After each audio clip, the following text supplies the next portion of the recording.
收起白天的疲惫，用文字治愈自己。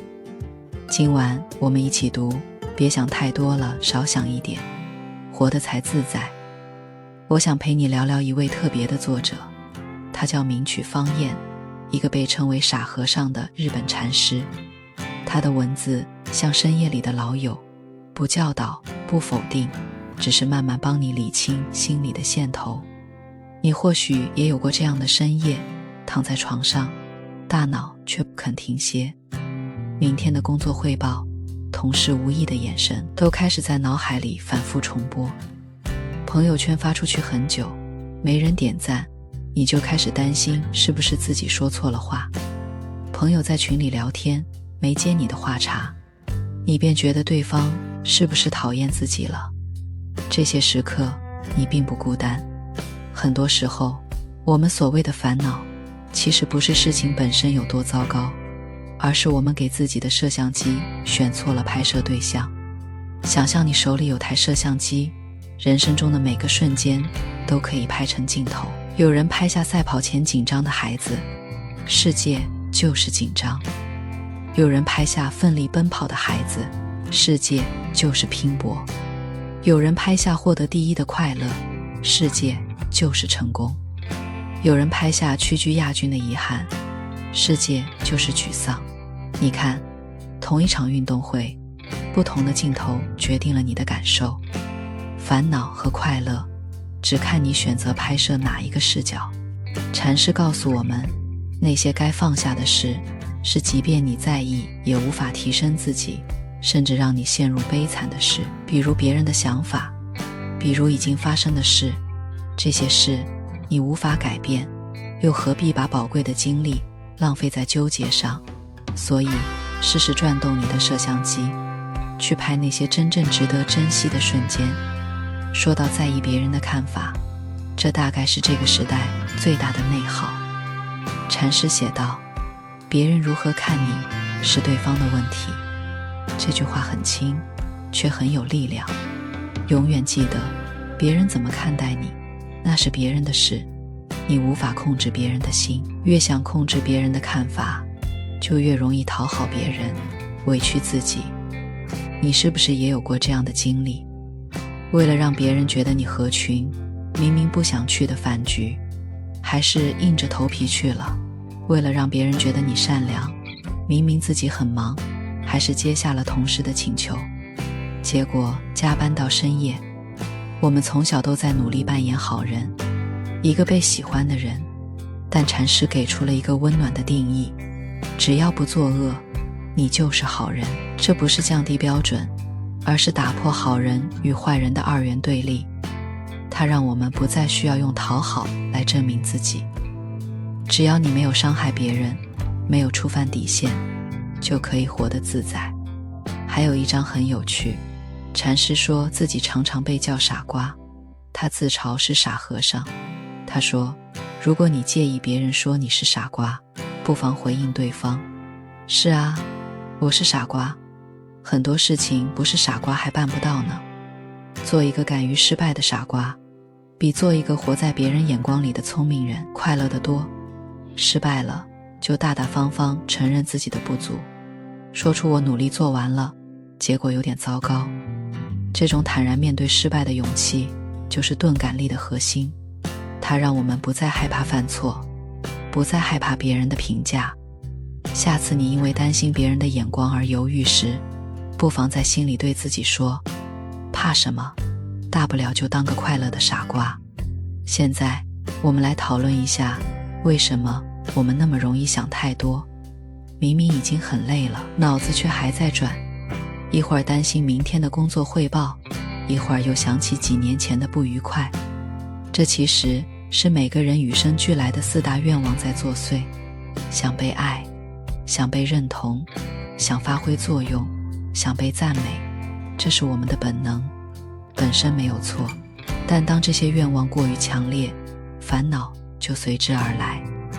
比如在爱情里，太渴望被爱，就容易敏感多疑，对方回消息慢了，就觉得他不爱自己了，忘了纪念日，就觉得他不在乎自己了。你把幸福完全挂靠在别人的反应上。在工作中太渴望被认同，就非常在意上司和同事的评价，得到表扬就高兴，受到批评就觉得天要塌了，这让你束手束脚，不敢有自己的想法。那么如何跳出这个怪圈？禅师指了一条明路，工作和恋爱中最好的状态是不刻意、不用力、不抱先入为主的观念，该来的自然会来，不必过分在意。过于用力反而让人精疲力尽。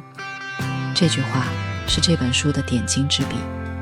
我们太习惯用力去生活，用力去爱一个人，用力去工作，用力去社交，以为只要够努力就能得到想要的结果。但现实往往是，你越用力握紧手里的沙子，沙子就流失得越快。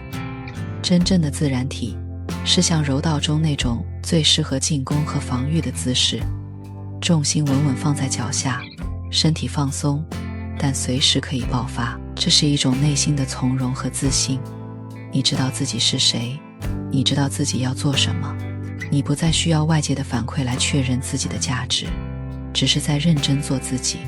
所以如果你想达成一个目标，不必每天紧绷神经，惊慌失措地应对意外。当设想与现实有差距时，如果能放松心情，以自然体的状态去应对，无论发生什么都能游刃有余。而做到这一点，最关键的一步是放下对理解和赞美的执念。我们都希望别人能理解自己，这是人之常情，但拼命寻求理解反而会让你的心量变小。拼命想被赞美，就要做值得被赞美的事情，这本身是好事，但如果变成了为了赞美而做，就变成了勉强自己，也容易招人烦。真正的内心强大是，当你不再需要外界的掌声来肯定自己时，内心自然就有了源源不断的动力。名曲方燕并不只是一个教人想开点的鸡汤大师，他在书里还提供了很多实用的治愈小方法，其中一个核心理念是断舍离。但这里的断舍离不只是扔掉旧衣服那么简单，更是一种心灵的断舍离。书中有一章的标题叫试着从不拥有中获得乐趣。看到这个标题，你是不是感到困惑？在这个消费主义盛行的时代，拥有更多难道不是快乐的前提吗？其实禅师不是要我们过苦行僧一样的生活，他是在教我们一种智慧。他说，想拥有某件物品，在精神方面有所追求，就会产生欲望。欲望并不是贬义词，想得到没有的东西是人的本性。但如果认为自己应该得到却没有得到，就容易出问题。我们以为得到了想要的东西才会安心喜悦，但其实安心和喜悦不借助外物也可以实现。那么，如何从不拥有中获得乐趣呢？首先，缩小欲望，内心知足。你可以想象在耕种一块新田，用小玉之锄和知足之耙来耕作，内心的土地才不会因为欲望的杂草而荒芜。其次，试着享受期待的过程，而不是只关注结果。比如想到总有一天我的白马王子会来接我，少女们就心潮澎湃，是因为目标还没实现。未曾体验过的事情也是如此，光是想想就充满兴奋。真正的快乐很多时候就隐藏在对未来的美好期待里，而不是实现后那一瞬间。对情感也是一样，我们常常害怕失去一段关系而抓得特别紧，结果反而让对方喘不过气来。禅师在书中也谈到了离别，他说，离别的时刻一定会到来，父母子女之间不要过于依赖对方，更不能干涉对方，要学会接受离别。这是一句有些伤感但无比真实的话。当我们能够接受生命中所有关系都是暂时的，所有相遇都终将走向离别时，反而能更坦然地活在当下，珍惜眼前人。我们不再患得患失，不再因为害怕失去而紧紧抓住不放。除了放下对物质和关系的执念，禅师还鼓励我们勇敢地拥抱变化。他提出了一个非常深刻的概念，一个固定的我并不存在。他说，任何事物不可能永远保持相同的状态，任何事物都是圆的，集合体发生变化，状况也会随之变化。无论物质还是心灵都不可能一成不变。比如你手边的一本书，它没有固有的实体，放在书架上就是藏书，堆起来就可能成为台阶，撕开点燃可以成为火苗，丢掉就是垃圾，以此类推。人也是一样，我们没有一个一成不变的固化的自我，我们的肉体在变，年龄在变，想法和观念也在变。1年前认为自己是这样的，现在的想法可能已经不同。所以当我们陷入自我否定时，不妨换个角度想，也许现在的你只是暂时遇到了困难，你完全有力量去改变，去成长为另一个更好的样子。活出自己，就是认识到自己力所不能之处，拥有一颗向上的心。现在这样的你就很好。我们每个人都不是一成不变的，都拥有无限的可能。所以不要再给自己贴上我就是这样的人或我做不到的标签。读完了这些，我们已经学习了如何练习钝感力，如何正视自己的内心欲求，如何放下执念，拥抱变化。最后我们来聊聊禅师给出的终极秘诀，活在当下。我们常常发现生活一团糟，很大程度上是因为把时间花在缅怀过去和担忧未来上，要么沉浸在过去的遗憾和痛苦中无法自拔，要么为还没发生的事焦虑得睡不着觉。禅师说，过去已经逝去，无法重来，现在即将成为过去，未来尚未到来。如何把握时间？唯有把握短暂的现在。所谓人生，就是活在当下这一段短暂的时光。当你读懂了这句话，会发现很多烦恼其实都是自找的。比如我们经常因为别人的评价而耿耿于怀。禅师说，不要在意大家都这么说，因为大多数人的意见未必就是真理，而且大家这个说法往往只是为了表达说话者自己的观点，只是在试图让你在意它。所以下次当你想反驳别人，或者想为了迎合大家而委屈自己时，不妨在心里默念，不必太在意大家都这么说。还有，我们经常会陷入帮助别人的烦恼中，有时候我们帮了别人，对方不仅不感激，还觉得理所应当，这让人内心很不平衡。或者我们接受了别人的帮助，总觉得欠了人情。禅师写道，帮忙和善心完成就好，帮助别人和自己获得帮助都是让人幸福的事情。无论是帮助者还是被帮助者，都不要刻意而为之。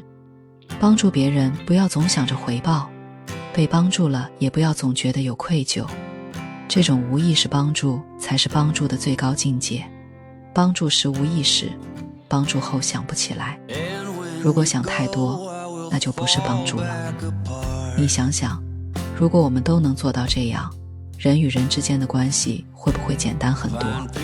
在人际交往中，还有一个让很多人头疼的问题，就是面对讨厌的人。我们可能因为各种原因不得不和一些人打交道，但内心对他们充满了厌恶，这很痛苦。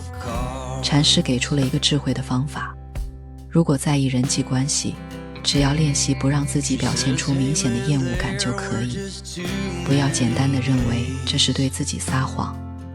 有句格言说，最好不要说谎，但是不说真话也没关系，这是非常高明的一招。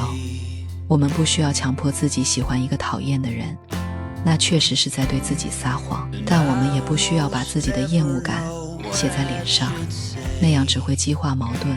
只需要做到不表现出明显的厌恶感，然后保持内心的距离，这就足够了。还有一种情况，当我们帮助了别人，或者在工作上取得了成就，内心可能会产生一种我很伟大的感觉。禅师提醒我们，认为为别人做什么或奉献了什么的想法，其实是内心傲慢的表现。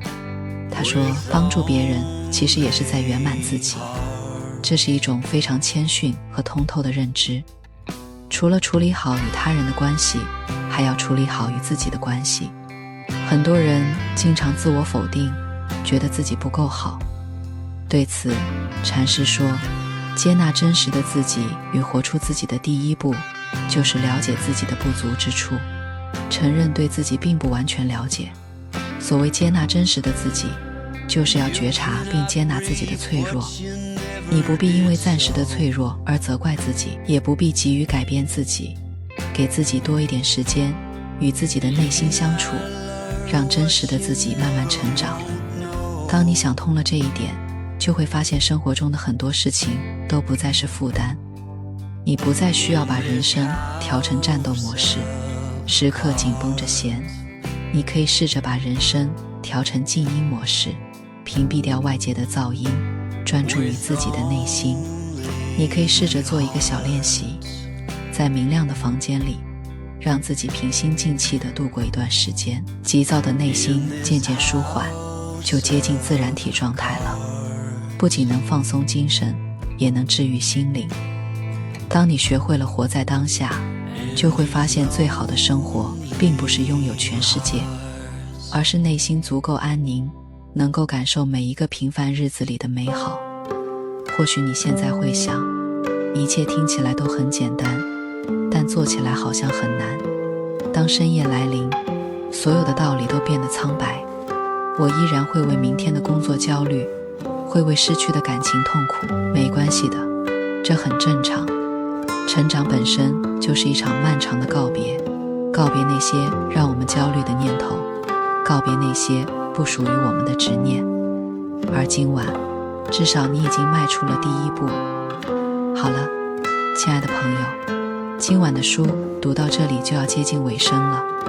不知道在这段陪伴中，你心中的烦恼和焦虑有没有稍微减轻一点点呢？